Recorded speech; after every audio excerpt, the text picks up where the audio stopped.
Hey, hello, this is Adrienne, Capricorntigress, with Astrology, A Look Inside. And today is May 7th, 2018.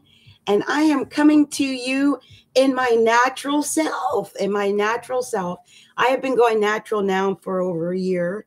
And I use a lot of protective styles. So whenever you see my videos, if I make them, usually I'll have long flowing hair or something. Child, you might even see me go blonde. I love going blonde. I've got a storm wig. I will sport that wig. I just want you to know.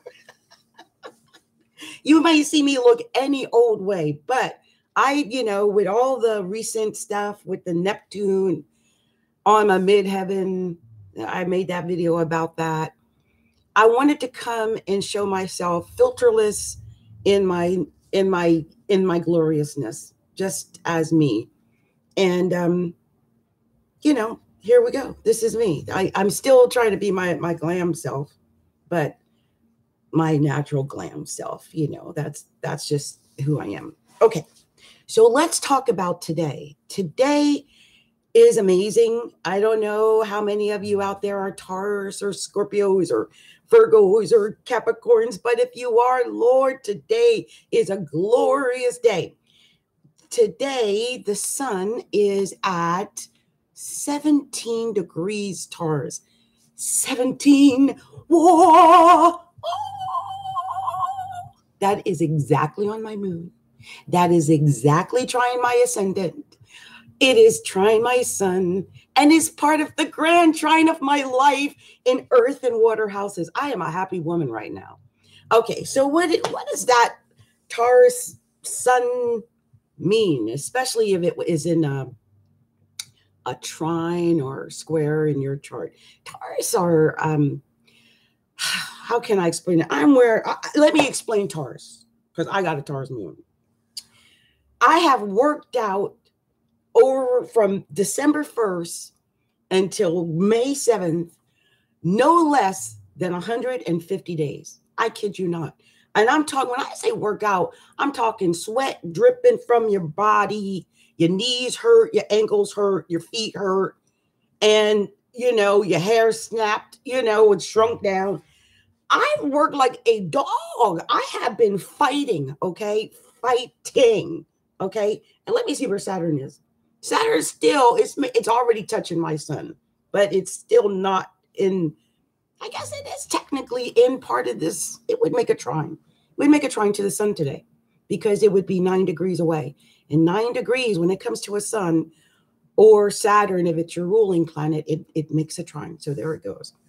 So anyway, even with all of that working out, even with all of that for over 150 days, that's almost a half year.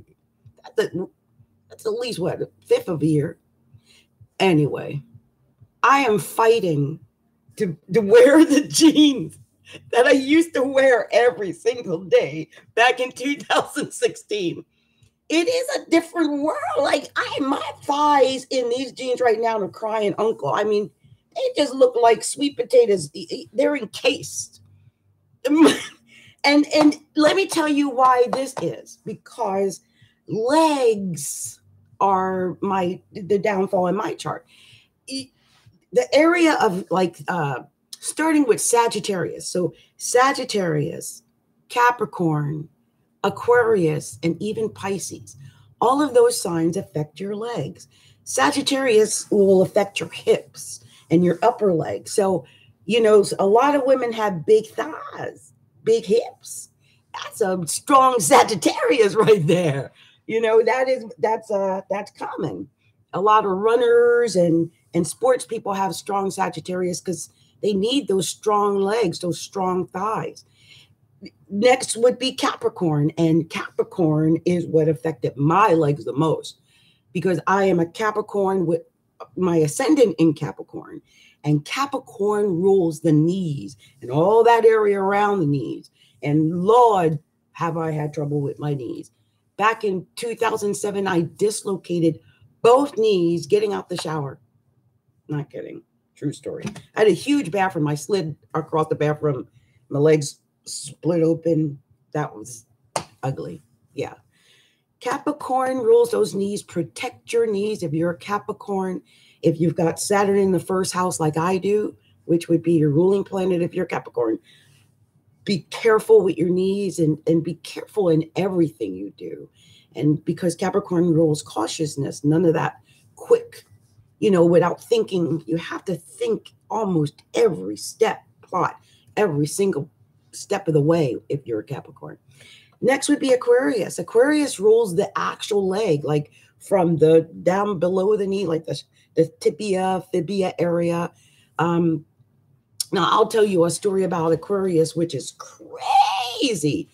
I have a brother who's now deceased, but years ago, he was in an accident, and it was horrific accident.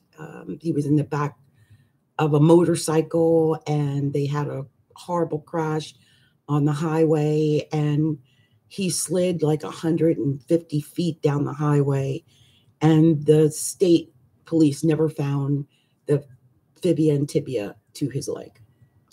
So they decided to use him as an experiment, and they put this metal rod into his leg, into his foot. So basically he had a leg, because at first it was just meat. Oh, let's not go.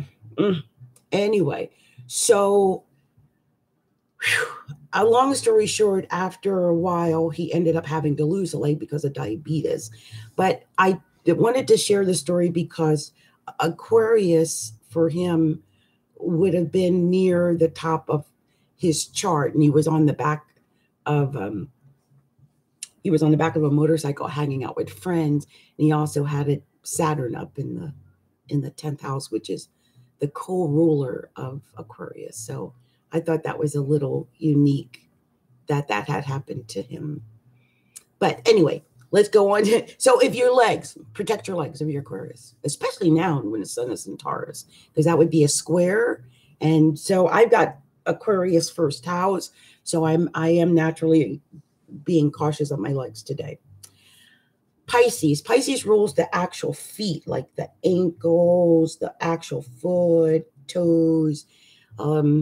People who lose their feet with diabetes probably have some aspects to Pisces in their chart, probably squares or oppositions or something that's really creating that loss of that Piscean, part of our anatomy, which is our feet. Anyway, I just thought I'd mention that because that just hit my mind today with my legs and all the struggle I'm going through. This is because I have Jupiter transiting my 10th house. And and that's in Scorpio. And I have Venus in Scorpio in its fall. And so I have also have the moon in Taurus in my 4th house, and Jupiter in the 2nd house. And needless to say, I love food. Yes, I am a baked potato, or have been. And I have battled obesity my entire life. The first time I got on the scale, I was 9. I was 145 pounds. I've never been under that as far as I know. We're still working on that as an adult, by the way. So today, the sun is at 17 degrees Taurus, and Jupiter, which I just mentioned, is in Scorpio, directly opposing it at 18 degrees Scorpio, and is aspecting because Jupiter is retrograde. So they're about to do a real opposition. That's going to happen either today or tomorrow, but we're going to feel that. Like, we probably can feel it now because it's technically less than a degree away. And how is that Sun Jupiter opposition playing out? Again, I'm going to use myself as a great example. I have Jupiter transiting my 10th house, and I have the sun sitting down in my 4th house, and it's on my sun. So it's activated, okay? Highly activated. It's also trying my ascendant exactly right now as I speak. And what am I doing? I'm making a video showing my face to the world, putting that 1st house sun out there once again, and talking about astrological things, because I was suddenly moved when Scorpio and Jupiter met each other, that I should get back out here after like 15 years and start talking about astrology again. It feels natural. It's just, that's part of what I do. Jupiter and Scorpio is an interesting, it's going to be interesting to see how it plays out, because in my last video, I discussed the weird argument I had with my Scorpio brother that I've been estranged from for 8 years. And I don't know if this would lead to an opportunity for us not to be estranged, but from the call we had, it seemed like it just finalized, and just that was it. It like put it into stone, like marbleized it. That's it. I'll never come visit you. So that means, and that is so Scorpio opposing a moon in the 4th house. I'll never come visit you. That Scorpio will never come to that Taurus moon in the 4th house. Wow. Wow. When you think about it, it all kind of makes sense, but then it's kind of weird because the way it's actually playing out. And with Taurus being on my, it represents my moon, then it represents my family. I do technically have 10 degrees of Taurus in the 3rd house as well. So it somewhat represents my siblings, and my only remaining siblings are Scorpios, including my brother-in-law, who happens to be born the exact same day as this particular Scorpio brother that I've been discussing for the last 2 videos. So I just thought that was unique and odd and so strange that I found a Taurus husband who, by the way, sun is also at 17 degrees. His moon is there. Yeah. That's right there in the home. Now, with that, I wonder how it's going to affect the fact that I decided to expose myself with no wig, and I don't have false lashes or anything on right now. No, you can see that.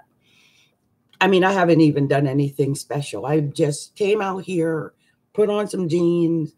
I want to keep it real. I always think that people think, because I do like glamour. I love it.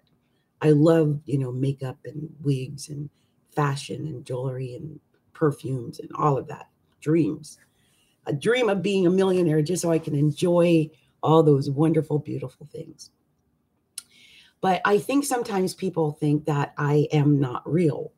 And that's not true. I'm completely aware of my need for fantasy. And I will tell a funny story, and this is the honest to goodness truth. Many, many moons ago, I lived in Alaska. In fact, I lived in Alaska for almost 15 years and had Mars up in the midheaven there. Imagine that. It was crazy. Anyway, when I lived there, I was very depressed. I suffered from seasonal depression, or SAD, which affects quite a number of people when they live in situations where there's limited darkness, or limited light or sunlight. So there was a situation where I had tried to commit suicide. I have my sun in the 12th house on the ascendant and Neptune on the midheaven. So this was inevitable. I have Pluto in the 8th house as well, and the moon in the 4th. So there's a lot of deep emotional water house stuff going on in my life on a constant basis. It's how I was led to astrology because of that. But anyway, when I lived in Alaska, I was hospitalized, and because I had the seasonal depression up there. It was pretty bad. And now I've forgotten why I even gotten onto this subject of living in Alaska and not having the light, because I probably had a good story to tell about that, but I'll come back to it. So we just totally forgot what I was trying to say. See, I'm at an age where this is going to happen to me. But I think I was talking about Jupiter and the effect of Scorpio posing, you know, the Taurus and stuff like that. So that is what I was hoping to talk about. I wish I could get back to what I was saying, because now I've lost it completely. That's hilarious. Well, you know, that's something else to talk about. With Jupiter sitting exactly on my Neptune as well today, it makes a lot of sense that I would, you know, be forgetful. That's one of those things that is very common with Neptune. That's prominent in the chart. Neptune is known for things like confusion and delusion and escapism, and you know, people would like are literally in a stupor somewhere, whether it's from alcohol or drugs or, you know, weed or just, you know, dementia. These are all things that are very, very Neptunian, and I do have that exactly on my midheaven. And I just looked and I saw that Neptune today is exactly trine my natal Neptune by 0 degrees. There you go. I don't know what I'm talking about. I'm just going to sit up here and run my mouth. The day is May 7th. That's all I know. It's May 7th, and the moon, I mean, the sun is in Taurus, and the moon is in Aquarius, and it's on my Saturn. And as I attempt to talk to you with my Aquarian Saturn, by the way, that is conjoined my Mercury, and the moon is there today. I don't have any clue what I'm talking about. I'm just talking emotionally, and I'm probably going through, you know, that moment in life. So anyway, let's talk about the moon in Aquarius. Man, Aquarius is a very unique individual sign. I always say that genius live in Aquarius, like Oprah Winfrey and Bill Gates. I mean, genius men. But more than that, they're rich. Michael Jordan, they're talented. Aquariuses are the most brilliant of all of the people I know, or those with heavy Aquarius or Virgo. Virgos and Aquariuses, wow. They're so smart. They're so smart. Geminis are smart too. And, you know, every sign has its thing. Geminis are smart, but they're great. They're great with communication and talking and that kind of thing. Virgos are just smart, like smart. And they know things. They're very practical, down to earth. They're very smart. Now, and Aquarius, well, they're geniuses. They're actually creative beings from somewhere else. And people with very strong Aquarius are known for being different, acting different, looking different, behaving different, you know, even speaking different. In my case, I've got Mercury in Aquarius. You can join my Saturn in my first house in Aquarius as I speak right now. You probably have no clue what I'm saying. I was instructed by an astrologer to communicate with others who understand how I communicate. So I'm hoping that as I make this video, there are people out there who can understand where my mind is flitting around to at this time, and can appreciate that, because that is my goal, is to find the people out there that I can communicate to and who can communicate to me, and where we can exchange information and understand each other. And I get a chance to live out my highest vibration, which is to share this information, because I've got that Saturn on Mercury in the first house in Aquarius. And I've got my North Node in Cancer. So I want to help and heal. I've got it in the 7th house, so I want to reach out, and that's what I'm doing. I promise not to be so, confused when I do your reading. At least I'll have something in front of me and not just going off the top of my head the way I am right now. I had something in mind, though, when I started out to make this video, and I think next time that I do a live video, I'm going to have a checklist. So that way I can just go check, check, check, check, check. And I know what it is that I'm going to say, because sometimes if I just go by the moment and the intuition and the things that just want to spill out of my mouth, it just might lead us down a path of who knows where we'll end up with that. So let me just do one quick look over of the day of May 7th. Once again, the sun, 17 degrees of Taurus, the moon at 12 degrees of Aquarius, and Mercury at 21 degrees Aries, Venus at 15 degrees Gemini. I already see a beautiful trine between the moon and Venus. Isn't that gorgeous? 3 degrees. It kind of offsets that square that's happening with the sun and moon in Taurus and Aquarius today. But a very pretty moon trine Venus today. It happens to be falling in my 5th and 1st houses. Well, lovely, pretty day. Very nice. We have Mars in Capricorn at 26 degrees right now.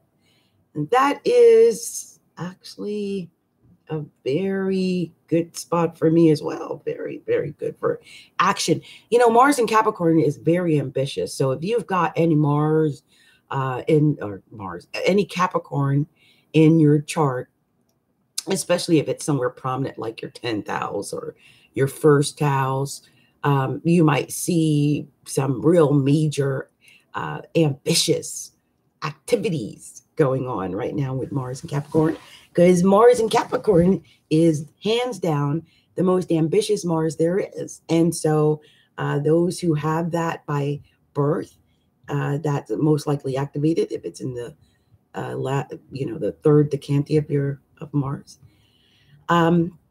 Yeah, but that's a great place. So activity is very good. That's still technically trine today's sun, by the way. So it's a positive aspect to today's sun. Very nice.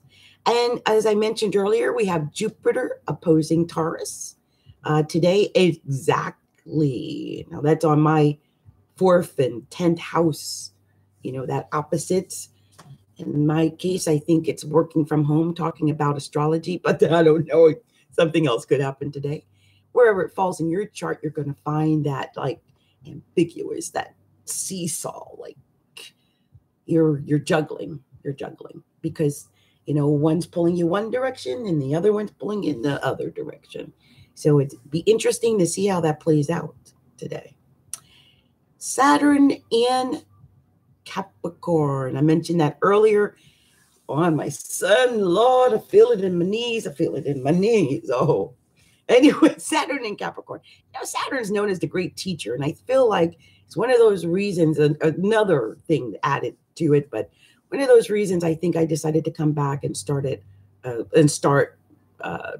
doing these videos and giving us astrological readings again, is because Saturn is a natural teacher. That's one of the things it does. And it has lessons in life that it shows to you. And those who get the lessons, if you're wise, you get to live old enough to share those lessons and that wisdom with everyone else. And I have Saturn at birth in the 1st house. And it just happens to be my chart ruler. And it is on my sun right now, which has not happened in 28 years. And it does give me this deep desire to reach out and share the knowledge I've learned. When you get to be my age, you pick up some things. So I hope whatever it is I'm sharing, that it is helping out. Uranus is in Aries today, and that is it is still in conjunction. Well, It's it's funny because Mercury is at 21 degrees of Aries, as we talked about, and Uranus is at 29 degrees of Aries. So they're technically no longer in conjunction. That Uranus is trucking pretty quickly into Taurus. Depending on if you have a really strong Aries, you might still count that as a conjunction, even now at that 9-degree separation. Like if you got a stellium or something in Aries, and that 29 degrees is 10 degrees away from something major like a sun or moon, Mercury falls in the middle or something something like that, I would include it. I would, because that definitely, anytime Uranus is conjunct Mercury, I felt over the last year that Uranus conjunct Mercury, as you can see me sitting here talking to you now, this is all falling in my third house of communication. And so Mercury conjunct Uranus, look what happened to me about 10 minutes ago. I completely lost a conversation I was in, just got lost. And that is very much Uranus conjunct Mercury. Anything as far as communication could happen. So be aware of that. Neptune in Pisces at 16 degrees. And that is actually making a couple of aspects.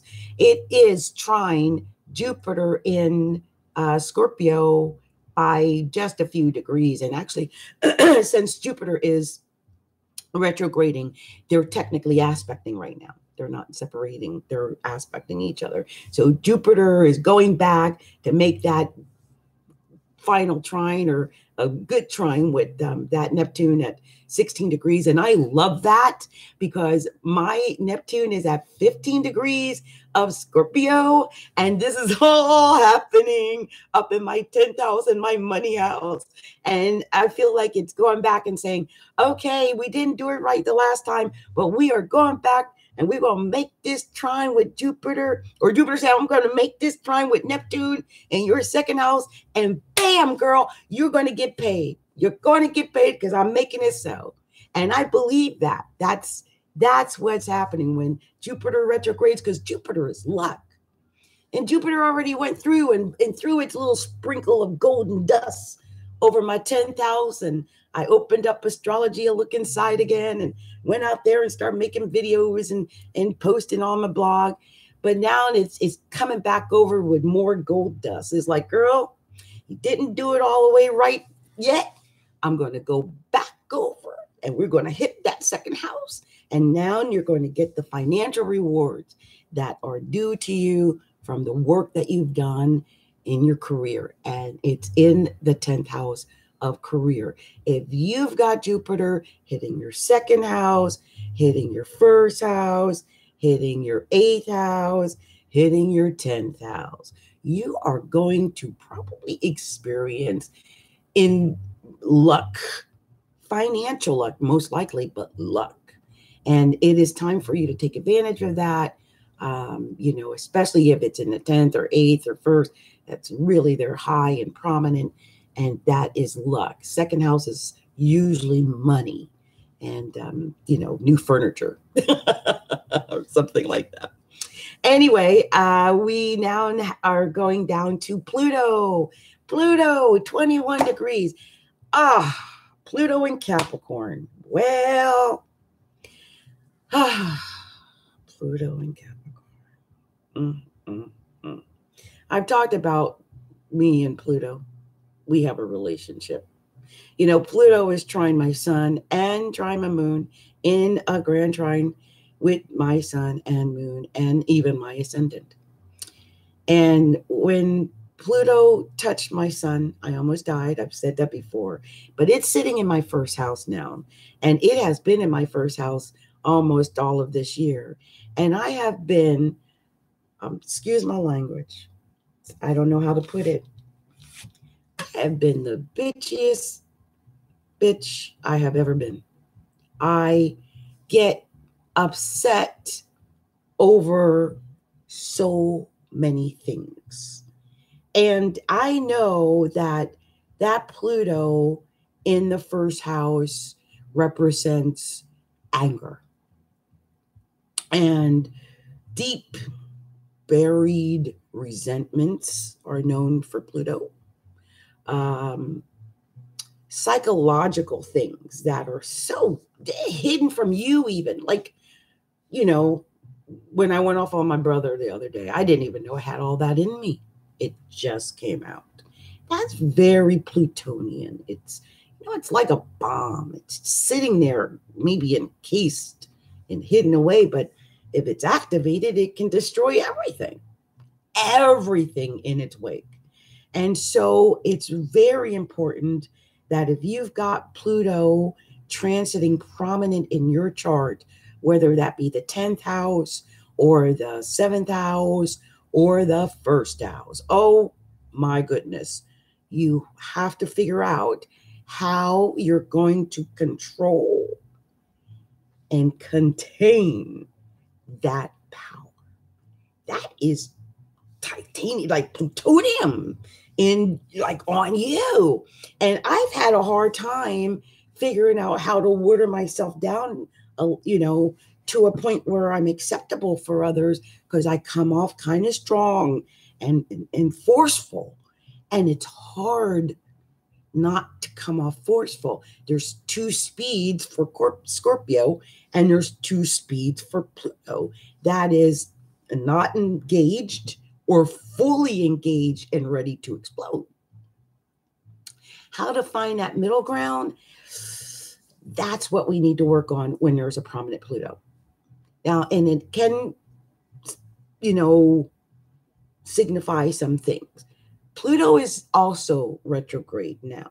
So that means whatever lessons you just learned over the last few months before it went retrograde, it's taking you right back over them lessons again.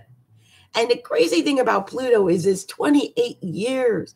So you got some serious lessons in the area of where Pluto is. It will really, really change your persona when it's, I lost 300 pounds. There are people who don't even know who I am anymore. They're like, oh, it's that girl. Who's that? I don't know. And also, I think one of the things I didn't mention when I just thought about this, Saturn also is in Capricorn, and I mentioned I'm a Capricorn, and I noticed I'm aging. I noticed it right before it started making an aspect to my sun. And that happens when Saturn is, near the ascendant or on the sun, and it's technically making an aspect to my ascendant and my sun. And I've noticed the aging has started, and I'm at that age. So I'm going to probably become that wise old sage, that Mother Earth, so grand trine, with the sun and moon involved. And I just, I'm accepting that. So anyway, just thought I'd mention that. North Node, 9 degrees of Leo. And that just means that right now there's this undercurrent of showboating and showiness and flashiness and, just a lot of maybe love and romance is coming around the corner for some people. I'm looking forward to that. My husband's coming back from England. So, depending on where Leo falls in your chart, you're going to feel that North Node. Now, so weird. I always talk about myself. Here we go. I actually have my Saturn in Aquarius. We talked about that earlier. Oppose this North Node. And it technically is opposing my Mercury. So, and it's in the house, it's in the 7th house. Now, how is that manifesting for me? Well, normally I am very private because I have my sun in the 12th house and my moon in the 4th and my Pluto in the 8th. I'm extremely private. And I have been kind of hidden away for many years, especially with astrology. I have not done anything with that online since 2003. And now that this has opposed my Saturn and affected my Mercury, and it's the North Node moves backwards. So it's actually it's aspecting, not separating. So as it goes closer to like opposing my Mercury, that it's aspecting it. So, yeah, I can see where that teeter-totter would be. First house, Mercury, talk, self, communicating. Seventh house, other person. That's my seventh house. Now, the other person, or, partners, or it could be some business dealing I'm doing. Most likely, I'll be talking to people doing readings. So it'll be business dealings. Now, of course, the seventh house also can rule enemies. So there could be people there in the seventh house, maybe upset at me for some reason or another. But usually the North Node is what we're supposed to do. So reaching out to others right now is what I'm supposed to do. It'll be a positive thing. Chiron is in 1 degree of Aries. And Chiron is also, that 1 degree is also a very important degree. So imagine 1 degree of Aries. That's a very self place, isn't it? The head, thinking about the head, and just the self ego. I mean, that's like 1 of Aries. That's like the very beginning. Let's start from the beginning of the night sky, right there, starting over 1 degree.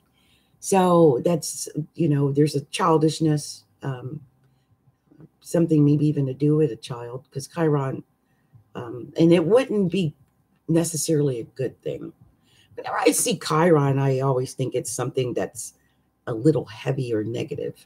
It's not the same kind of heaviness as Saturn, but it's usually a sadness. It's where someone has like what is that? I don't want to say a phobia, but their insecurity, like where they're most insecure. I've got Chiron down in, I think it's in my 2nd house, and I'm insecure about money. I've been insecure about money all my life. I grew up poor. And in fact, I was born in what was called the poor city in America, Camden, New Jersey. Poor city in America. So I've got a money phobia, a money hangup, a poverty stigma. It's something I'll have to get over. For me, with Chiron in Aries in the first, it's in the 1st degree, that falls in my tail end of my 2nd house still. So not quite my 3rd house, but my 2nd house. So, money, back to money.